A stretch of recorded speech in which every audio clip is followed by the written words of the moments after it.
ஆனால் life was good when my street friends ask மச்சான் 3 மணிக்கு கிரிக்கெட் ஆடலாம் கிரவுண்டுக்கு வந்துடு. இது என்னன்னா இது எல்லாருமே எக்ஸ்பீரியன்ஸ் பண்ணியிருப்பாங்க, எல்லா பசங்களும் எக்ஸ்பீரியன்ஸ் பண்ணியிருப்பாங்க எனக்கு தெரிஞ்சு.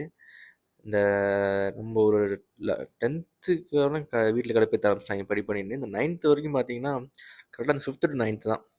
இந்த டைம் பீரியட் நம்மளுக்கு 5th தான் கொஞ்சம் நம்ம விளாட தெரிஞ்சிருக்கும். 9th வரைக்கும் பீக் டைம் 4 வருஷம் பார்த்தீங்கன்னா full match match match match. பக்கத்து ஏரியாவில் கிரவுண்ட் இருக்கும், நம்ம ஏரியாவில் கிரவுண்ட் இருக்கும். பெட் மேட்ச் தான், இந்த ஏரியாவில் அந்த ஏரியாவுக்கு போகிறது, அந்த ஏரியாவில் இந்த ஏரியாவுக்கு வருது. பெட் மேட்ச் 10 ரூபா 20 ரூபா 50 ரூபா 100 ரூபான்னு வச்சுக்கிட்டு ஆளுக்கு 10 ரூபா பிரிச்சுக்கிட்டு இருப்போம். பிரித்து ரசனா வாங்கி குடிக்கிறதுன்ட்டு இந்த இந்த மீன் பார்த்து எனக்கே லைட்டாக எமோஷ்னல் ஆகிடுச்சு. பல மேட்சஸ் போயிருக்கோம், பல ஏரியாவுக்கு போயிட்டு பெட் மேட்ச் போய் விளாண்டுருக்கோம்.